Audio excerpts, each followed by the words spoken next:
হোটেলের রান্নাঘরে পরিদর্শনের জন্য আসা মহিলা সিইও দেখলেন যে প্রতিটি আলুতে হার্টের স্টিকার লাগানো আছে।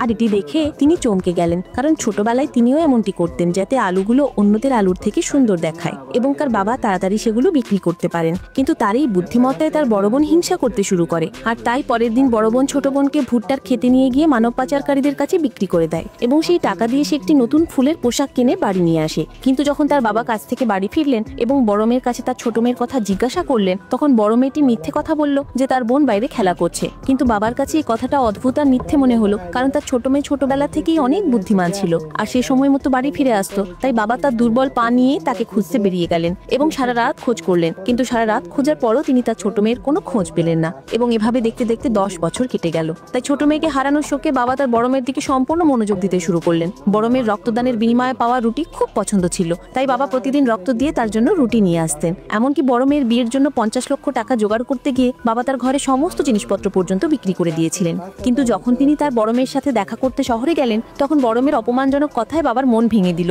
এবং মেয়েটি তাকে বাড়ি ফিরে যেতে বলল। তবুও বাবা তার মেয়েকে বাড়ি থেকে আনা আলু এবং ডিম দেওয়ার চেষ্টা করতে লাগলেন, কিন্তু মেয়েটি এটি নিতে একদমই অস্বীকার করে বলল যে শহরে এখন সবকিছুই পাওয়া যায়। এরপর যখন তারা দুজনেই আলুর ঝুড়ি নিয়ে টানাটানি করছিল, তখনই তার বড় মেয়ের বিদেশি বয়ফ্রেন্ড সেখানে চলে আসে। আর এটা দেখে মেয়েটি ঘাবড়ে গিয়ে দ্রুত ঝুড়ি ছেড়ে দিল এবং প্রেমিকের দিকে এগিয়ে গেল। আর এদিকে সাথে সাথেই আলু আর ডিমের ঝুড়িটি মাটিতে পড়ে গেল এবং ডিমগুলো ভেঙে গেল। এসব দেখে অসহায় বাবা খুব দুঃখ পেলেন এবং মাটিতে পড়ে থাকা আলু আর ভাঙা ডিম পরিষ্কার করতে লাগলেন। আর এই ঘটনা লোকটাকে তার ছোট মেয়ের কথা মনে করিয়ে দিল, যে ছোটবেলায় তার কাছ থেকে হারিয়ে গিয়েছিল। কিন্তু তিনি জানতেন না যে তার ছোট মেয়েকে একটি ধনী পরিবার দত্তক নিয়েছিল আর সে এখন বড় হয়ে একটি $1 বিলিয়ন কোম্পানির সিইও হয়ে উঠেছে। অন্যদিকে মেয়েটা তার আসল বাবা মাকে কখনো ভোলেনি। এরপর একদিন যখন সে তার হোটেলের পরিদর্শন করছিল, তখন সে কিছু আলু দেখলো যেগুলিতে গ্রামের বিশেষ হার্ট স্টিকার লাগানো ছিল। তাই সে দ্রুত ম্যানেজারকে জিজ্ঞাসা করলো যে এই আলুগুলো কোথা থেকে এসেছে, যার উত্তরে ম্যানেজার বলল যে এটি একটি বয়স্ক ব্যক্তি বিক্রি করে গেছেন। এটি শুনে মেয়েটি দ্রুত বাইরে ছুটে গেল। অন্যদিকে ঠিক সেই সময় বড় মেয়ে তার বয়ফ্রেন্ড এবং তার পরিবারের সাথে বিয়ের কথা বলছিল।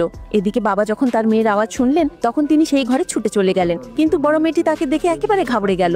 এরপর বাবা যখন মেয়েটিকে জিজ্ঞাসা করলেন যে মা, এ কি সেই বিদেশি ছেলে যার কথা তুমি বলেছিলে? এটি শুনে মেয়েটি আরো ভয় পেয়ে গেল আর তাই সে পরিস্থিতি সামলাতে তার কাছে থাকা মদের গ্লাস তুলে বাবার দিকে ছুঁড়ে মারলো। এদিকে বাবা কিছু বোঝার আগে ছেলেটির মা ব্যঙ্গ করে বলল, তোমাদের দেশ সত্যি কতটা পিছিয়ে আছে যেখানে ভিখারিও 5 স্টার হোটেলে ঢুকে পড়ে। আর এটা শুনি সাথে সাথে মেয়েটি হোটেলের ম্যানেজারকে ডাকলো এবং বাবাকে ঘাড় ধাক্কা দিয়ে হোটেল থেকে বের করে দিতে বলল। এরপর মেয়েটার প্রেমিক রাগ করে মেয়েটার বাবাকে ধাক্কা দিয়ে বলল, এখান থেকে ওকে দ্রুত বের করে দাও, কারণ ও আমার গার্লফ্রেন্ডকে ভয় পেয়ে দিয়েছে। যদি এমনটা আবার হয় তাহলে আমি হোটেলের বিরুদ্ধে অভিযোগ করব। তাই বাবাকে বাধ্য হয়ে সেখান থেকে বাইরে যেতে হলো এবং এই ঘটনা বাবার মন একেবারে ভেঙে দিল, কারণ যে মেয়ের জন্য বাবা তার সবকিছু বিক্রি করে দিয়েছিলেন, আর সেই মেয়ে তার বাবাকে চিনতে অস্বীকার করছে। অন্যদিকে ছোট মেয়ে যে তার বাবাকে খুঁজতে খুঁজতে ক্লান্ত